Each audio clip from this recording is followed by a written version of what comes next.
Everyone, welcome back to my channel, Old Bob's Garage.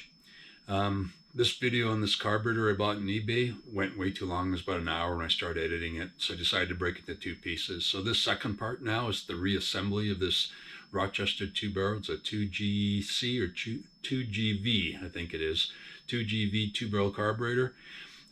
First part I went into a whole lot of detail of how it worked. Some of the passageways to give you a bit of diagnostics, and also a little bit of the forensics I did when I found this carburetor, which looked like it's been just sitting on a shelf for a long period of time. So now it's just putting it back together. Hope you find it interesting. I've learned the hard way from putting these carburetors back together and losing pieces and assembling it wrong. So I went through a fair bit of detail. Hopefully you do find it interesting. It's pretty straightforward. And you can always point out some of the things I've learned around the way. So again, thanks for watching. So before I go through the reassembly, it's going to show these are the new pieces that came with the, this is with the kit. So this is the carburetor. So you can see the difference for the accelerator pump. You can see stainless steel ball and then an aluminum ball, one's bigger than the other. Spring and this little T-fitting. These are the original parts. So you can see that the aluminum one there. Hopefully that focuses. The aluminum one, you can see quite a bit of corrosion, and you can see our material on the surface of this ball. Now I'm not going to put this new little fitting in that holds everything in place. I don't trust it. This is the original one here. I've already tried to put it in place. It doesn't slip in easily. You can see it's a thicker stamping. This is a thinner one. I'm just going to put this in. This is just a retainer. It doesn't wear out. Don't know why they give you that piece. So pretty straightforward. This stainless steel ball goes in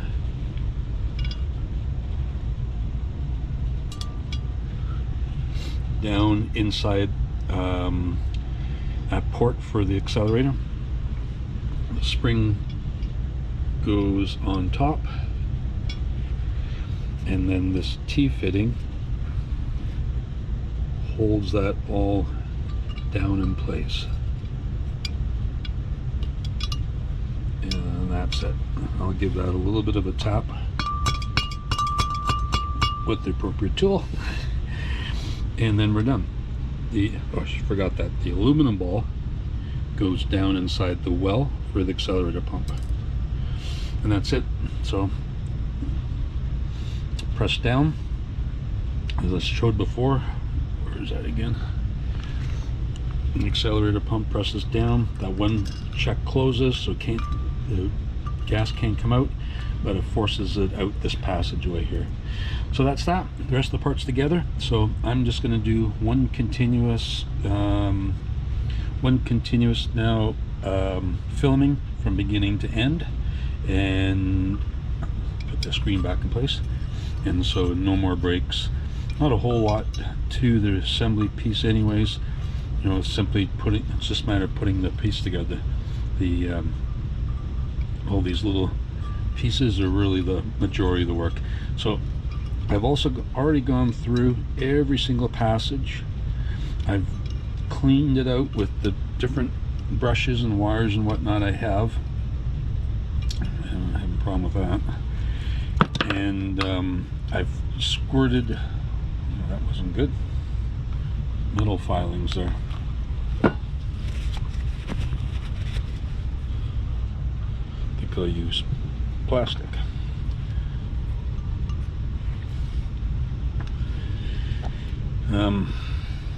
I can't use that either.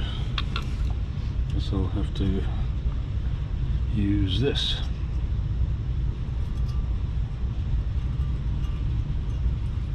Some of these things are just a little hard to get in.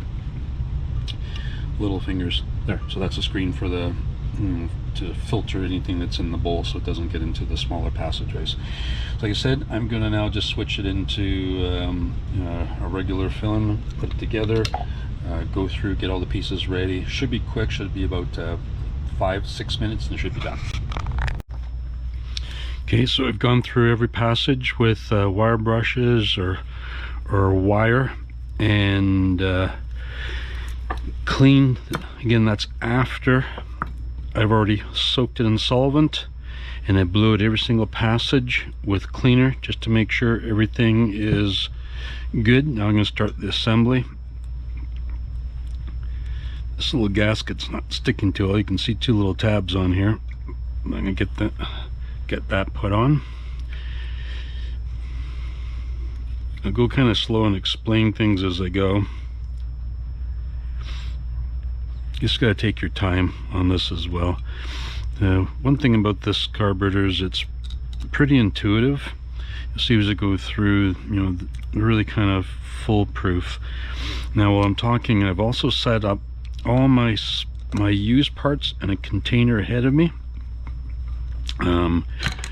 I've got my new parts, so the kit is a universal kit with all kinds of different gaskets for different applications. So I've already gone and picked out the correct ones and have them all set aside. The linkages are, when we get to that you'll see, but they can only go in one way. So it's pretty straightforward.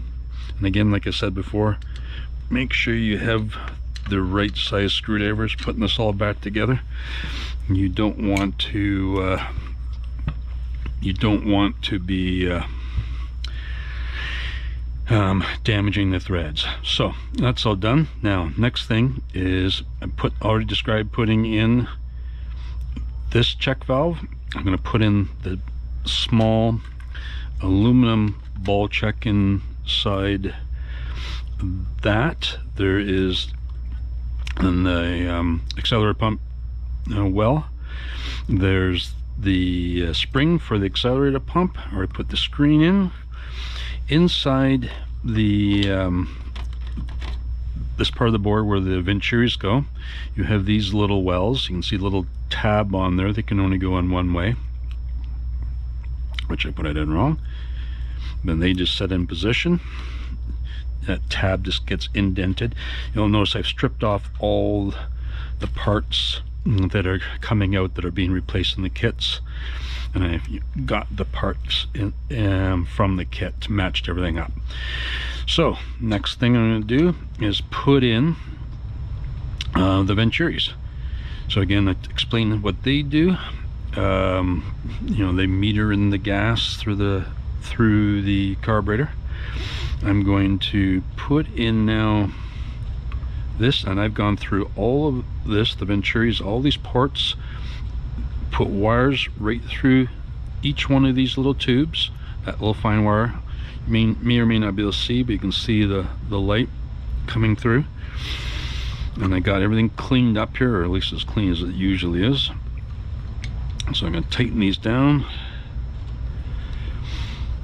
Pretty straightforward here, as I said.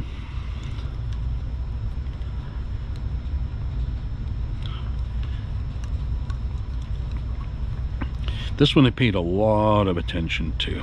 All these little holes, you know, went through with brushes, up and down, everything I possibly can spend quite a bit of time. Okay, don't need a lot of pressure. Just got to make sure everything's snug down. The gaskets will take a bit of a set. Now set that aside. Next I'm going to work on the air horn. So first the gasket. Actually, before I do that, I'm going to work on the accelerator pump. So the spring for the accelerator pump is from the original, and then there is a retainer.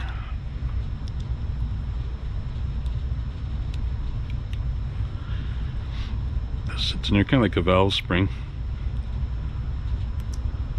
So that's all good to go. And then this goes in, the accelerator pump goes in this thing, which you can see if you put it in the wrong way around, clearly it's not going to fit, barely goes in. So there's only one way this can go as well. And then put on a little clip. Kit comes with plenty. Frankly, don't know why it has so many.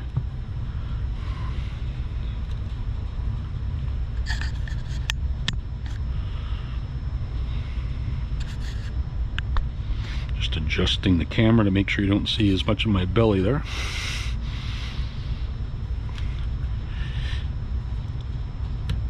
that goes on. Now I'm going to give this just a little bit more of a pinch.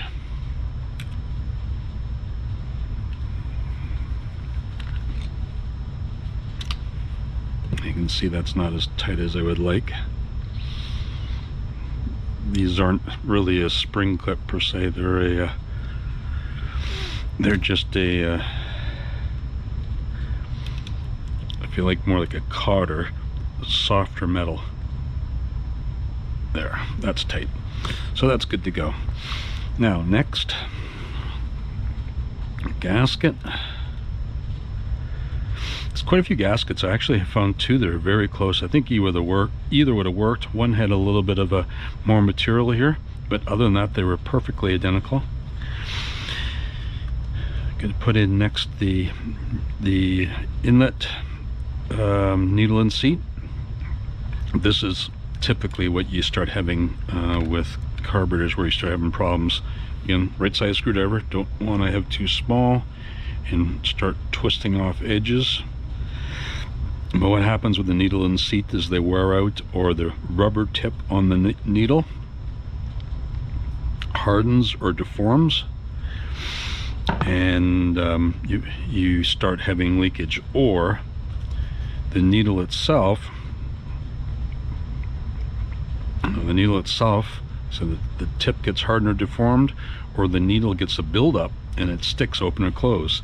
So it starves out of fuel, but more often it just leaks. And what happens is the bowl overfills, and then you start having fuel splashing through the vent tube, either through acceleration, deceleration, or cornering. You start splashing it into through the vent into the bowl, and you start having the car stumble because it's just dumped too much fuel in there. So there is an adjustment. Now I went online, but I can't find this configuration of float. I found two different shapes, but this one seems to be a little bit special, so I can't find it. So you set up the float to maintain a certain level. To make adjustments, you bend the arm up or down.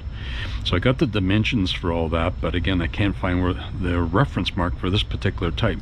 So for now, I'm going to put it in, and so I just guide that needle right in there. For now, I'm going to leave it exactly as I found it. These parts have been stored pretty carefully, so I don't think anything's bent. It seems pretty level from what I had there before, so things seem to be pretty much okay. So that's basically the pieces all put back together. You can see there's not a whole lot to it. So again, got my check valve for the suction for the accelerator pump, all these parts in. Now I'm going to put the two together.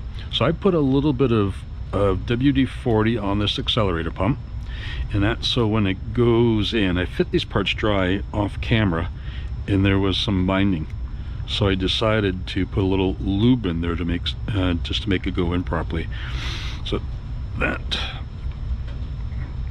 and you have to be careful. You can see this pin. Oh.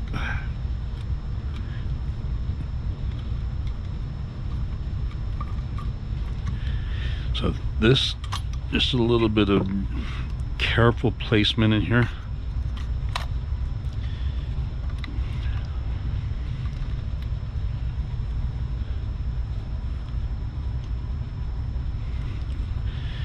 Getting all my linkages. I pre-assembled this. You can see this link, two different sizes, a bigger one and a smaller one. This one, I'll get to that later. Just being careful that I don't damage the accelerator pump. There. That accelerator pump's got quite a bit of a seal to it. Pretty impressed. That should work pretty good. With the old accelerator pump, the rubber had shrunk so much and it was hard. I don't think it was doing anything. No surprise there, but that just could be from sitting for a great deal of time. Okay, wasn't paying attention, and you can see the gasket's not in its proper place.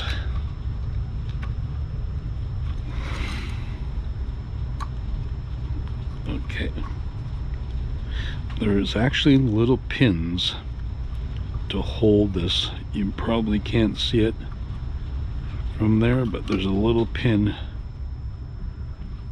right there to hold that in place. So again, I'm going to try to carefully guide this down, be a little bit more careful this time. Sometimes I use the screws as alignment dowels, and I'm going to do that this time. So you can see this running through the gasket. I just started the thread a little bit just to hold everything in position. There. Yeah, should have done that in the first place. I'm just going to just tighten these down just a little bit. Don't want to tighten this down too much at this point in time, because you may have to make some adjustments to the gasket. So what I've got now is I'm going to start putting all these screws in, and I'm going to use that just to ensure the gasket's all in place. I'm looking down as I'm putting them all in, making sure everything's okay. And there's one long one. Let's see if I can find it. There it is. One long one, and that's because this part of the bowl is stepped up. So I'm going to put that in there, and the last two in here. Okay, now we're not done yet. Just got these roughly in place. So this link, so I did a little bit of a trick here just to make my life a little bit easier. I'm going to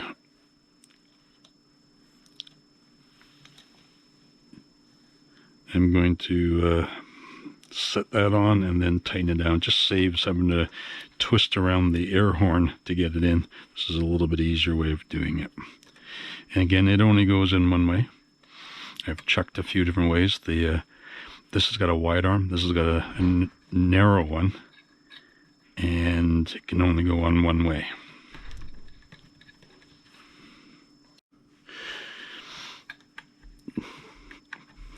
So I've rebuilt a few of these over the years, and most of the time, as I say, when I did them when I was very young. And I can tell you some of the things I've done in the past. Those balls for the accelerator pump that make the check valves, I've lost them, and I put a carburetor back together. And it did exactly what you'd expect it to do. It'd stumble every time you step on the gas. But the car ran for a while anyways. So again, straightforward. This linkage that's first of all is the cam right here, the cam for the throttle. When the choke closes, you see there's the stop, the idle speed. As the choke slowly opens, this will drop, and you'll be able to slow the idle speed. Conversely, if you step on the gas, if it's closed, it opens the choke. So if the choke's partially on, you go wide open, well, it forces the choke open.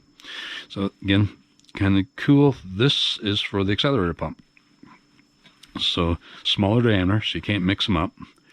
Little tab on the one end, right there. Little tab right there. That goes with like a little key on this side. Spin that around and connect that up to your choke. So a lot of spring force there, but it feels very smooth compared to what it was before. So I'm pretty happy with that. Looking forward to see how that works on the car. That goes through. Little teeny clip here. And again, lots of these in the kit. That goes on there. And now when you step on the throttle, it opens, it gives a squirt of the accelerator pump as well. Now there's a for that, there's a bit of travel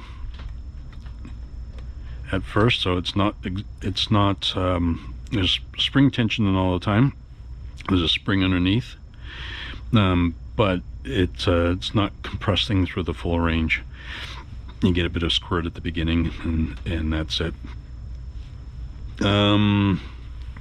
So that's the whole thing. I'm just going to snug up on these screws a bit, and again work around a little bit. I've cleaned all the gasket surfaces, but I'm not tightening any one screw up a whole lot at the beginning, just evenly, kind of like on a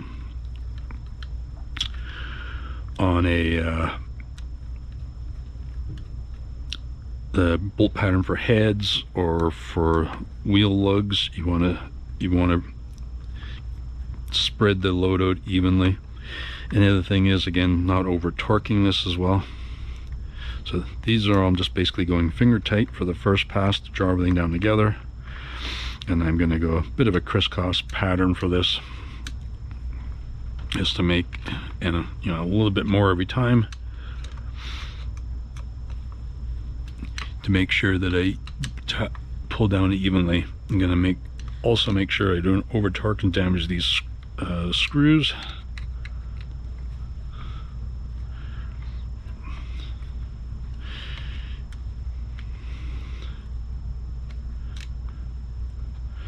You'd be surprised how much you gain every time you go around from these screws. The gaskets compress it for a bit, and I'll go back after the fact and I'll check again as well, because they will, especially when the gasoline gets in, they will compress a fair bit. Double check the bottom again. Yeah, it's good. So that's it. It's back together. Few things. So I think I said that before. I start off with 1.5 inches or 1.5 turns, 1.5 turns. Can't remember if I covered this before, but the choke, this is warm conditions, but it's a starting point, but I'll have to make adjustments when there's a little bit colder, just to make sure it's right. But starting from a average temperature, have the throttle open a little bit so things are free, because you'll see if I have it hold there, it'll restrict the movement. So I hold it open, and what I'm doing is I'm slowly turning, and everything's got to be free. It's got to be no binding. So I got a fair bit of WD-40 on this. I just turn the choke just enough so it just closes. What'll happen is, so it's gonna go a little bit further past that point. When the car starts, it'll pull it open a little bit. So it's going to take a little bit of play back and forth, but I think that's about it.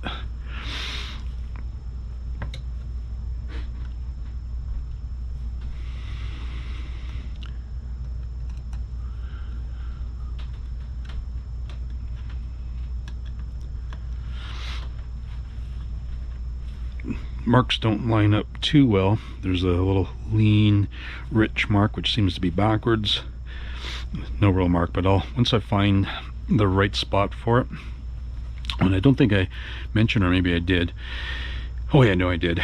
It was a 1/2 inch for the float, but the point from your measure, I'm not clear. So again, didn't touch that. Leave it the way it is. So that's the whole carburetor all back together. I'll go and double check these screws, just checking my parts, everything that I took out of there, everything's accounted for. Oh, almost forgot this. This is the inlet. It's a sintered screen. This I'll have to grab a bigger wrench later on when I put it together. A little sintered screen, and these do plug. I remember having, when I was young, trying to get a car to work, and it would only idle. I couldn't figure out what it was, but it's these screens. That one's fine. So it's surprising. Most of the time you see that people just throw them away. Doesn't take much to clean them out if there's a problem. So that's good. I'm going to leave that a little bit loose so I know that I got to torque it and I don't forget. And that's it. So not a whole lot to it. Nice straightforward carburetor. So I'll be putting that on in the Jeepster. See how that changes the performance of it. I got to take the Holley it's on off it now because I'm having that same problem I'm describing now, where there's the two idle mixture screws don't behave the same way, so I want to pull it out. So I've got this ready back together, coated the inside pieces with a little bit of WD-40 so it's good and stored. I'm getting more oxidation on the surfaces, and I'll try to set that on the car in the next few weeks or something like that. So to show you how the thermostat works, what I did is I took it off. It was inside the house, so it warmed up, and then I brought it outside. I put a mark on when it was inside, right there, and you can see a little pencil mark. And now that it's cooled down, you can see how that's because of contraction in the metal cooling. That coil has shrunk and move back. So that's how the thermostat works. As the hot gases pass over through the exhausts, it heats that coil and it rotates. I'm going to try to do this two hands here, or one hand. Now, forget, I'll just show it to you. So as the car gets warmer and warmer, this will move this way, back that way. So the choke lever needs to be on this side. It's going to pull the choke closed as it shrinks when it gets cold. As it expands, it's going to allow it to open. Heat will do it, and the airflow through the carburetor will allow the choke valve to open. So that's pretty interesting there. So that's warm. This is room temperature. And that's like about 32 degrees Fahrenheit, 0 Celsius. That's where it sits now. So that's, gives you an idea just how this works. Hope that helps a little bit. So everyone, thanks again for watching. I hope you found that interesting. And if you did, hit the like button, subscribe hopefully. And if you have any comments or questions, put it down below and I'll see if I can answer them. And thanks for watching.